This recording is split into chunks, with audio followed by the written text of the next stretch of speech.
I'm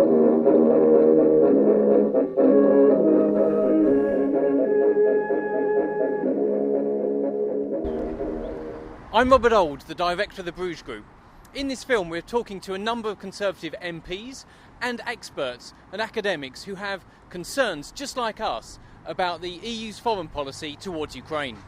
As Britain's leading EU critical think tank, of course we question the sincerity of the European Union when they claim to be advancing the independence of Ukraine. Relations between the UK and Russia are very important. Russia matters, especially to Britain. Britain's relations with Russia are far too important to be left to inexperienced people and untried institutions, namely the European External Action Service.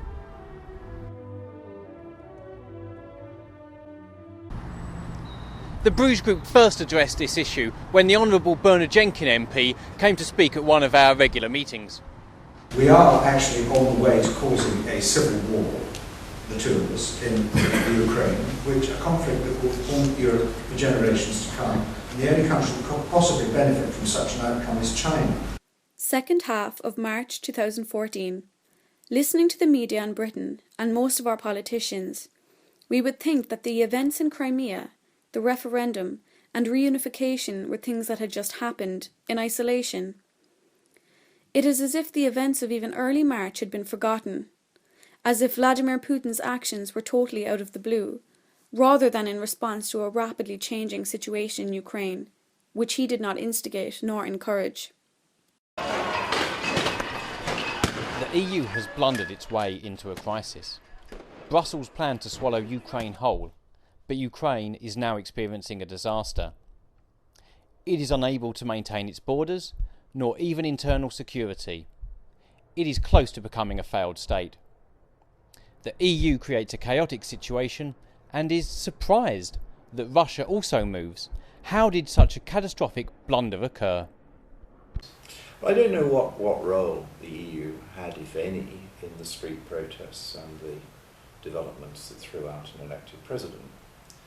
But I do know that the EU was making overtures without thinking about the likely Russian reaction, and now find themselves in a position where they're not following through because they don't seem to be able to reach agreement on strong measures to respond to the Russian intervention. So I think that is actions which has destabilised the position, and I hope now the EU will rise to its responsibilities and will take a responsible view from here, because the last thing we want is conflict or damaging political tensions spreading in that part of the world.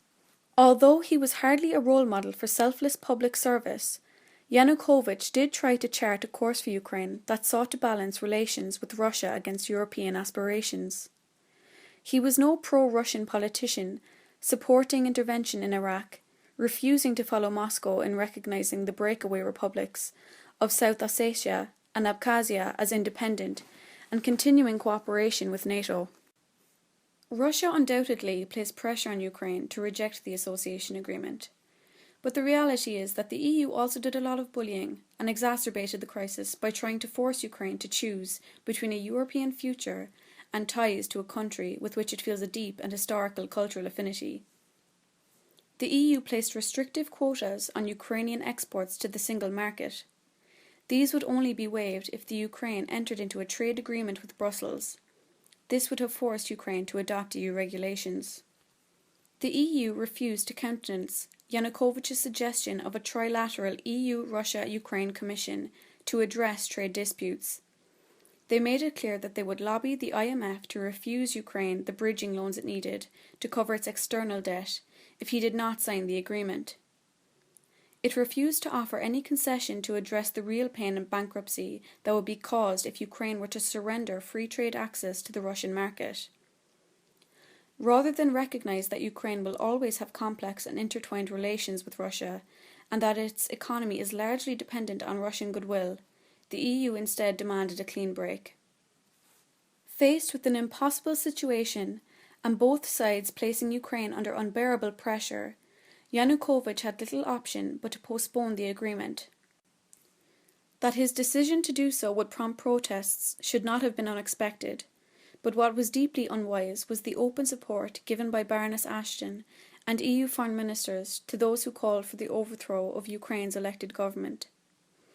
One can only imagine the response if Sergei Lavrov turned up in Scotland in support of the campaign for independence, or openly egged on the London rioters and encouraged them to overthrow David Cameron. While hardly blameless, Moscow's statement that the West has shown little regard for international law in its handling of the Ukraine crisis has an element of truth. And it must look to a Russian as though this is a rather aggressive posture which is being taken by the European state. I'm very worried about the Ukrainian crisis. Russia has behaved badly in a way which is provocative to interests in the West. But I'm also very concerned that the European Union seems to be flexing its words in a way which Russia finds worrying and provokes Russia flexing its military muscles, and that's exactly what we don't want to see in a very sensitive part of Eastern Europe against the Russian border.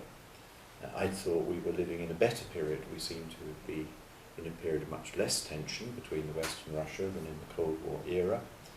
We seem to have found a way of living alongside Russia, and Russia had accepted reduced borders with the collapse of the Soviet Union.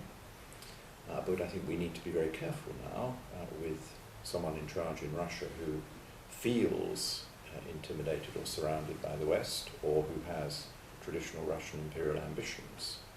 And I'm not sure the European Union has behaved responsibly or sensibly in dealing with that problem.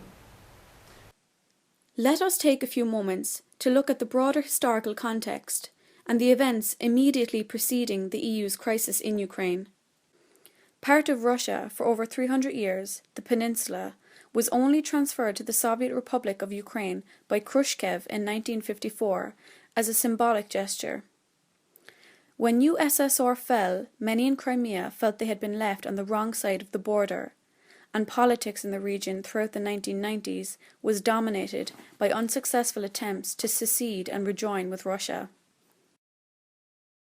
So the last thing that we should be involved in doing is fomenting that division and driving the population apart, driving one half of the population to belong to the Russians in an attempt to bring Ukraine into the European orbit. But I have just seen... So there's an emerging crisis within Ukraine and Crimea. Do you think the European Union has had a role in stirring that up, in creating tensions and adding to the political divisions that exist there? Well, it certainly does seem the fact that the EU are trying to entice Ukraine towards them hasn't helped the situation, and there's been a response from Russia, and we have a major European crisis. And I'm not sure that the way the EU has acted has necessarily been helpful. The founding myth of the EU is the reconciliation of France and Germany after World War II. Peace based on the equality of victor and vanquished. No more Versailles. These are the virtues of the European idea. Yet after the end of the Cold War, these principles were forgotten by Europe, and the EU sought to humiliate and subordinate Russia. This will bring no joy to Europe. I think we have perhaps been at fault in not understanding the feelings of the average Russian since the collapse of the Berlin Wall and the end of the Warsaw Pact and the collapse of the USSR. One moment, as a Russian citizen, you could take pride in the fact that you were a citizen of one of the world's great superpowers, standing eye to eye with the United States. And then suddenly that world began to disintegrate around about you. The Warsaw Pact went, the USSR went, countries like Poland, Czech Republic, the others were moving from the Russian influence into the Western influence. Now at that moment, it seems to me, the West would have been well advised to put an arm round Russia and to say, these have been terrible years. How can we work together for our mutual benefit? What are our mutual interests? Who are our mutual enemies? After all, we share a European heritage, Christian heritage, very much that we have in common. Sadly, we didn't do that, and so we left the Russians feeling bruised. And I think the rise of Putin and Russian nationalism is part of the dividend of those actions. Not everyone sees the events in Ukraine as a disaster. Some Europhiles consider the EU to be having a beneficial crisis. John Stevens is one of the very few remaining true advocates of the EU ideal willing to speak out in Britain today. Unlike Nick Clegg, he even believes the euro was a good idea. John Stevens is a former MEP, founder of pro-euro organisations, and was actually in Kiev during the Euromaidan putsch. Whilst John Stevens is not an official spokesman of the European Union, he does rather reveal the ambitions and fantasies of those circles. No, I think it's been a big success. I think getting rid of Yanukovych is a big step forward for the people of the Ukraine. It's moved dramatically in a pro-European, pro-Western direction. Inevitably, this will require a subsidy, adding even more to the cost of EU membership. We've won a big victory, and now it needs to be consolidated, above all, with economic aid to the Ukraine. To try to understand the Russians is not to become a Russian. In this film, we are trying to understand the other chap's point of view. It is understandable that Vladimir Putin perceives the EU and US activities as hostile.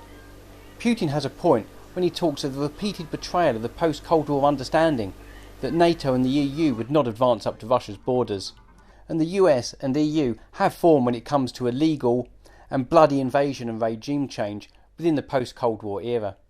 Iraq, of course, Haiti, Gaddafi in Libya all of a sudden, and so on. And in Europe, the war on Serbia resulting in the Kosovo experience, and more gently, Greece and Italy, where conventional democracy was suspended. So when Putin hears himself vilified as a dictator, and hysterical calls for sanctions for offences the EU, the US, commit as a matter of routine, he might well recognise a pattern. Euro neocons vie on a daily basis to come out with ever more hysterical calls for economic blood. Vladimir Putin might get the idea that the EU and the US might step up programmes to destabilise Russia. The EU may consider it a victory, but the Ukraine they have won is badly damaged and divided. Still, what will the EU want next? Well, we want to get rid of Putin, yes. I mean, there is absolutely no question that having got rid of Yanukovych, the next objective is to get rid of Putin. And one of the things which I think is a factor in the current situation is that Putin himself is nervous that the sort of issues that were raised in the Ukrainian revolution will turn up on the streets of Moscow. We would certainly want Belarus. We're here with Dr. Martin Holmes, the author of European Integration, Scope and Limits, and a former co-chairman of the Bruges Group. I think one of the problems with EU policy here is just grandstanding. It's the idea that the EU should have a united foreign policy to project Europe on the world stage. We've seen this over the years. I remember when the French Prime Minister described the Japanese as ants, and when European policy appeared to be anti-Japanese, then it went through a long phase of being anti-American. And it was almost as if the Americans said that 2 + 2 = 4, the EU would oppose them.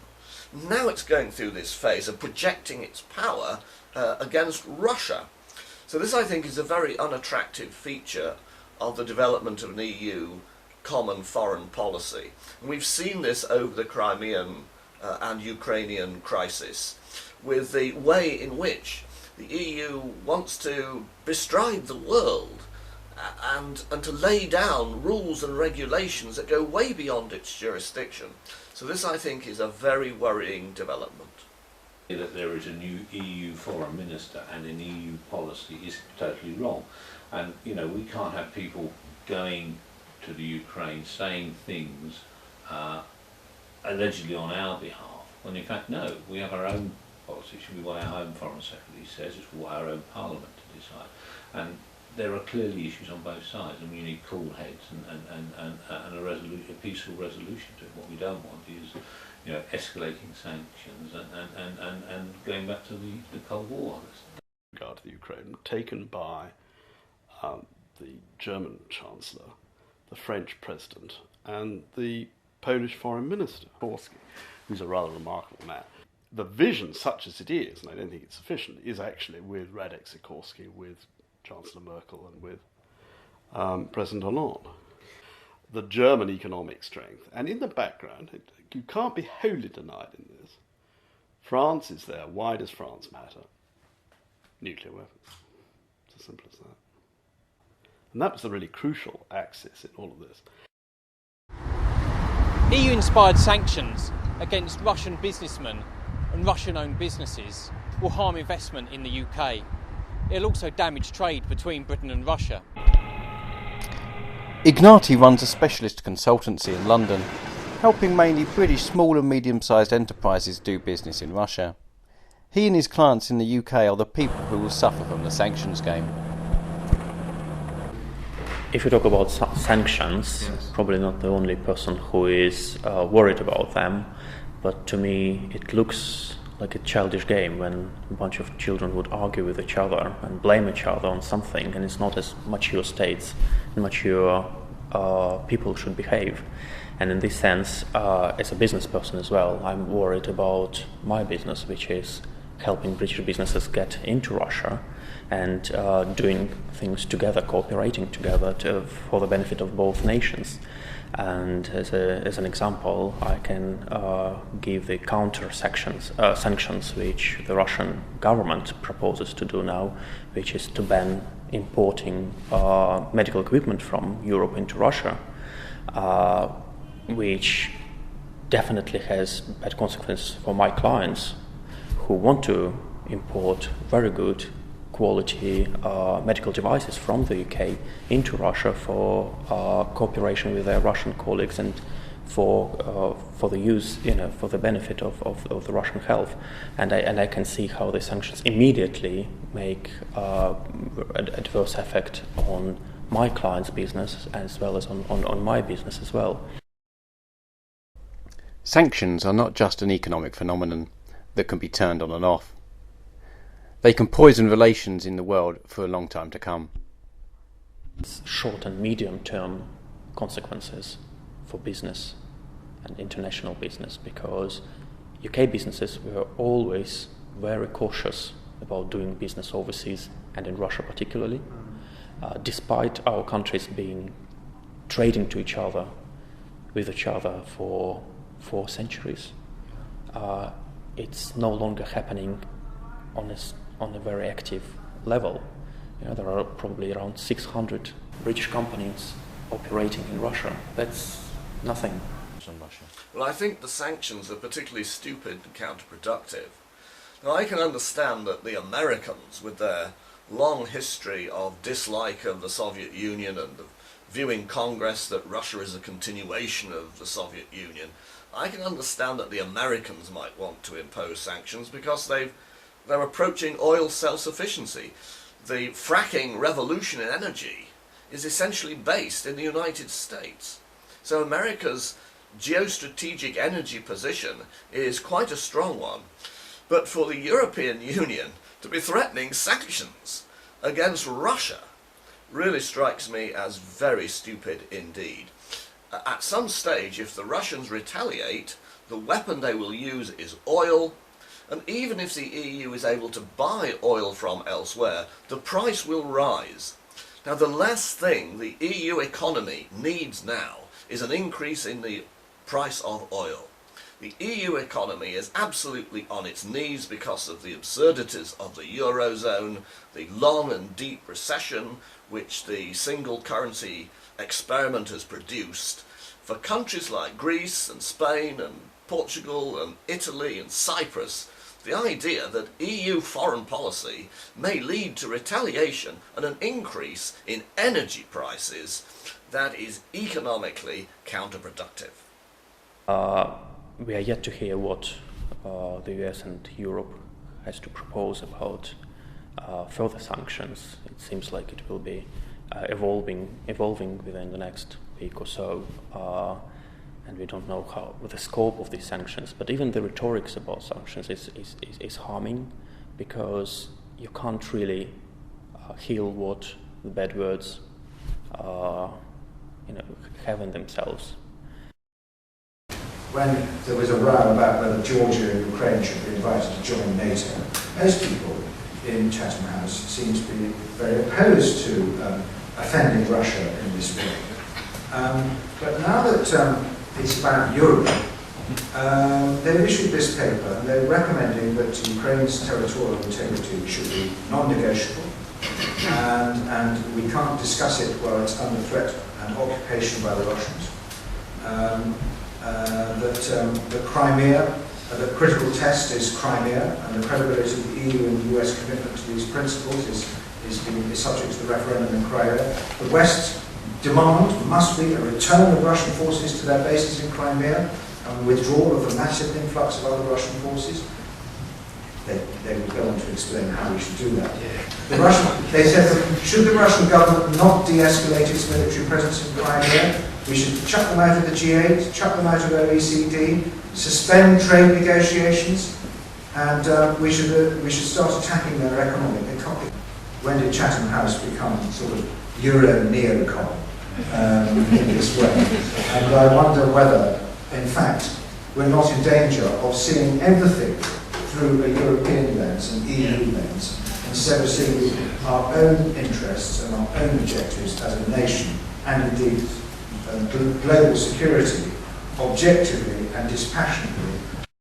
Far from condemning inflammatory statements by far-right groups and dampening anti-Russian sentiment, from Moscow's perspective, the EU appeared to be actively encouraging it. The new Ukrainian parliament's first actions exacerbated Russian speakers' fears. Recent events have shown us that the far right in Ukraine holds a growing and disproportionate influence in the new government, and it is wrong of the EU to overlook this just because their hostility is directed towards Russians. Talking to some Ukrainian protesters. Just as the crisis has undermined confidence in the European Union, it's also divided opinion amongst Russia's near neighbours. Some appear to relish conflict with Russia. However, others see that maintaining good and healthy relations with their large neighbour is a much more productive way forward. We spoke to an Estonian who was with the Ukrainian protesters in London about how the instability may affect Estonia. Well, I hope Estonia will stay an independent country. We have NATO, and if something happens, I hope we're gonna get protected. You have to admire the patriots who give up their weekends to demonstrate. But there is a lack of coherence amongst their opinions about what they actually want. I think we want recognition more than anything of everything that's going on in Ukraine. I mean, they are campaigning for the independence of Ukraine, but who is threatening that sovereignty? I think for more Ukrainians it's more leaning towards the West. I think eventually the EU integration is probably what we're hoping more for. Events in Ukraine have been presented as a simple case of good versus evil, of democracy versus dictatorship, and of Europe versus Russia. Viktor Yanukovych is often described as being pro-Russian, as if that in itself was sufficient reason to depose him, while Russia has been accused of bullying Ukraine to keep it in Moscow's sphere of influence. Their main claim on the UK is the Budapest Memorandum. This asserts Ukrainian territorial integrity in exchange for the elimination of their stockpile of nukes, which were a legacy from the USSR. But given the current government in charge of Ukraine at the moment, it is probably just as well they have no more nuclear weapons. The Budapest Memorandum is an agreement between the UK, the USA and Russia. It is the lowest level of agreement between those three countries, and in fact is not binding upon Britain. Russia also has a valid point that the EU has shown double standards in its application of the principles of territorial integrity and self-determination, supporting the independence of Kosovo but refusing to countenance the demands of those who would prefer to break away from other European states to look towards Moscow, regardless of how valid their claims might be. Compared to Kosovo, Russia's actions in Crimea appear moderate. At the time of production, there has been no warfare, no killings, no pogroms, or ethnic cleansing, and there appears a clear democratic mandate for its incorporation into Russia. Compared this to the violence, bloodshed, and ethnic cleansing that followed Western intervention in Kosovo, or similar interventions in Iraq and Afghanistan. Like Yugoslavia, Ukraine is clearly a failed state. And the best thing for the international community to do, including the EU, is to negotiate an orderly breakup. So there would be a Western Ukraine, an Eastern Ukraine, and Crimea would be able to choose whether it joined either of the Ukraines or indeed Russia. And all we've heard from the EU is the territorial integrity of the Ukraine will be protected. So I think they're repeating the mistakes from 20 years ago. But Robert, what I think is particularly interesting here is that some of the EU states that are saying this are themselves the result of a breakup of failed states. Estonia, Latvia, Lithuania, how are they in the EU? The answer, because the Soviet Union broke up. Slovenia and Croatia, how are they in the EU? Answer, Yugoslavia, a failed state, broke up. The Czech Republic and Slovakia are separate states because the failed state of Czechoslovakia broke up. The history of the EU's enlargement over the last 20 years shows that it has adjusted to the reality of the breakup of states, which is why it is so bizarre that at the moment it is sticking to a line that you've got to defend the territorial integrity of the Ukraine, even though it is so clearly a failed state. We have always been on the side of the small peoples. We've been on the side of democracy.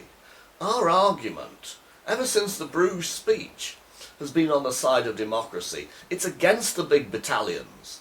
We favoured the breakup of the Soviet Union. And this is why we don't like the European Union, because the European Union is on the side of the big battalions. It's in favour of centralised state power. It's against the liberation of peoples from oppression. And this is one of the reasons why I, and I'm sure many other people, have been so alarmed by the development of the EU recently, and their whole approach, which is simply to keep states together, irrespective of the fact they may have failed, and irrespective of the fact that there's a better alternative. This is profoundly depressing. In this film we have looked at the blundering that is the EU's single foreign policy in Ukraine. With this, the first highly visible EU foreign policy adventure, we see the emergence of the Euro neocons eager for conflict. Why? To create Euro-nationalism. First of all, this crisis has been very bad for Ukraine. Even if the EU didn't instigate the Euromaidan putsch, their encouragement at every step of the way has been a major contributing factor. Ukraine may not have maintained a stable democracy since the end of the Cold War, but they were getting there. Now the country is looking like a failed state, with little prospect for stability for the foreseeable future. Certainly, losing territory to Russia by popular vote was not part of the plan. The EU encouraged the putsch, but does not have the capacity to support a damaged Ukraine. This crisis has been bad for Russia. The Euromaidan putsch took Russia by surprise. Although coverage of the Sochi Games was somewhat hostile, no one in the Kremlin reckoned on this. But Russia now has to deal with an hysterical cast of EU politicians bent on wreaking economic havoc. This hostility impedes Russia's progress since Soviet times. This is most dangerous for those countries that joined the EU exactly for their fear of Russia. Those Baltic countries that were formerly occupied by the USSR. Their existence depends on a normal relationship with a Russia at peace with herself and her neighbours. But Brussels has chosen the cheap fill of antagonism and to impose upon Ukraine an association agreement that creates a neo-colonial relationship between that country and the EU. Most of all, for Britain. We have no national interest in supporting the EU's Drang, Nach, Osten, no interest in conflict with Russia. Why even should we support Brussels against Moscow? But this is not the point. It is not about being pro-Russian. Every opponent of the EU must oppose the Euro neocons and their dangerous expansionism.